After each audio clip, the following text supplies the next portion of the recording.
what does that mean? That it would never occur to me to buy any of those things electronically. He pushes a button at midnight, and the next morning it arrives on our doorstep because somebody has delivered it. This is true disintermediation.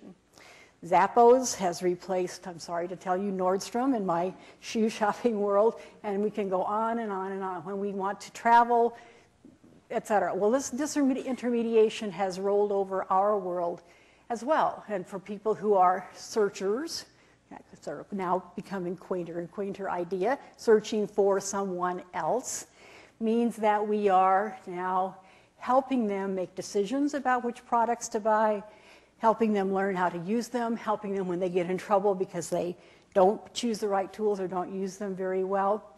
But it also means for organizations like Dow Jones, we have to create products that emulate the processes that you are so familiar with. We have to create user interfaces and user experiences that allow you to take advantage of that vast well of important information, sometimes unique collections of information, but on their own. That's a big challenge for us.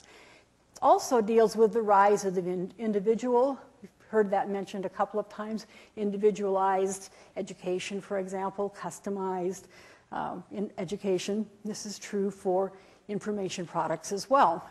And we are driven by that horde of people called the millennials.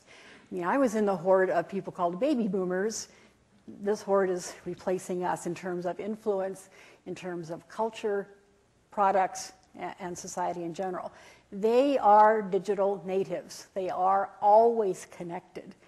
One day in the Syracuse airport not too long ago, I was sitting there watching a family of 3 texting each other as they were sitting in a row, texting each other because that was the way their mother's milk, so to speak. They are multitaskers, although not necessarily always good multitaskers, and they are somewhat indiscriminate consumers of information. All information is equal or good for many of them, and that's a challenging role for us to help them understand that, in fact, that is not the case. They live virtually, but what they do drives what happens for most of the rest of us, and I would argue changes the user experience. Disruptive technologies are more kindly interruptive technologies. Clayton Christensen's thoughts about how technology threatens leaders in existing markets because competition is coming from unexpected directions and sources is a wave that rolls over us as well. I would say, and this is obviously too small for you to read, there's a little sun chart of the number of companies that have appeared on the scene since the mid to early 2000s. These are companies that have interrupted or changed the way most of us have done normal everyday life. Just looking at this, we can see YouTube, we can see LinkedIn, we can see Facebook, we can see Twitter, and on and on and on. Many, many, many technologies that have disrupted the flow of the way we have done things.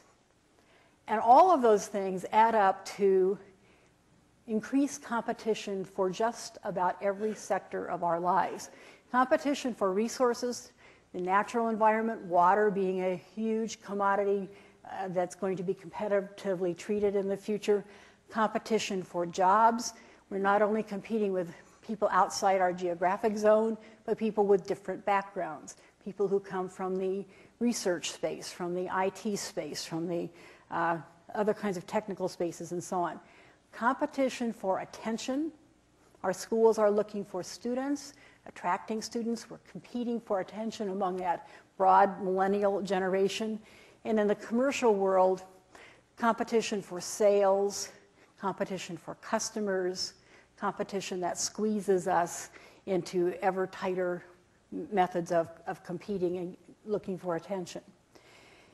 Top 10 things people have done on the internet in the last month across the globe. Used to be a simple answer. You know what that was? Pornography.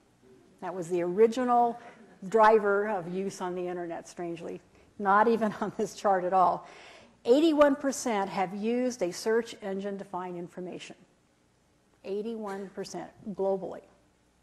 That's astonishing because I come from the old dialogue world where we thought we invented search. We were not even on the search map. Google and others like it have driven the search. Looked up news. How do you think that impacts people who create and sell news? Pretty profoundly, I would say. Online banking, looking up the weather, researching a product or service before you buy it, although that's now rapidly being replaced by social media where you use word of mouth. What do your friends buy? What is the experience of your community? And so on. So what do we look for? And I will say that I'd rather be on the right side of this chart than on the left. That many have accused us, meaning information professionals, of being on the left side here.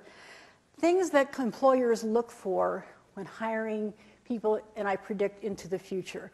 These have been mentioned already by several and will be mentioned by others who share this platform with me. Creativity is probably the #1 characteristic that we look for, demonstrated creativity, coupled with following through responsibly. It's not enough to be creative. You have to then make it happen. You have to then make it happen in the business world, at least. In our risk-averse profession, how do you attract students who demonstrate this capability? We had several interesting and sort of robust talks about this yesterday, and I expect that you will hear some more before we're finished this afternoon. It's tough. It's tough to understand and know from an application who can be creative.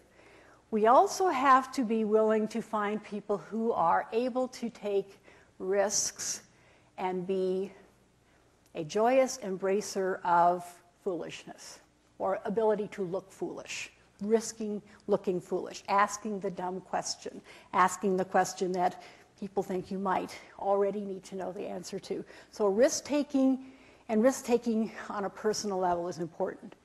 Communication, at least once already, you've heard that we had a very lively talk about the future of writing, whether it will survive in the Twitter 140-character world, or it will survive in the 18 to 20-page research paper world or beyond.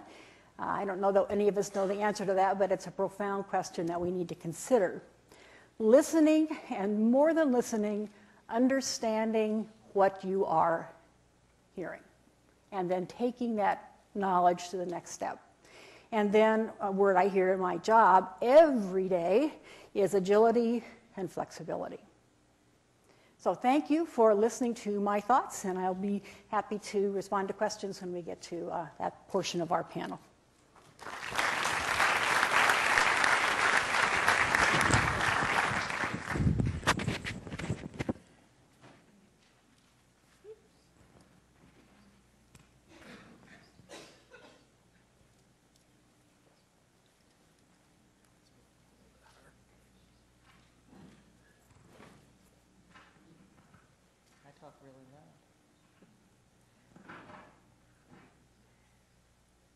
Okay, I'm afraid I'm a little bit choked up these days.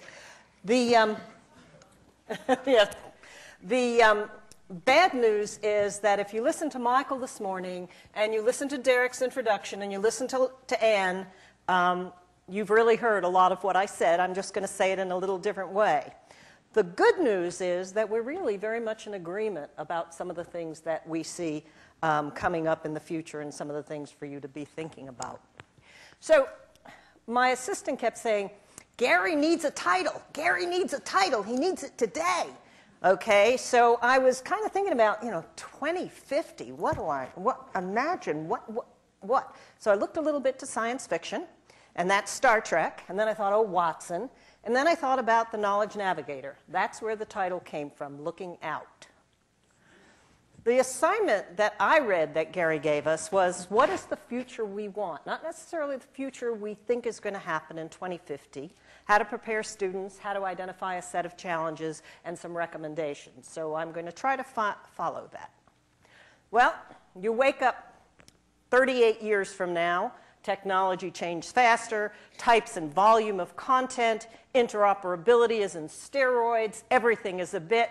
And the aha moment yesterday was, I will be over 100 years old. That's the bad news. The good news is I'll be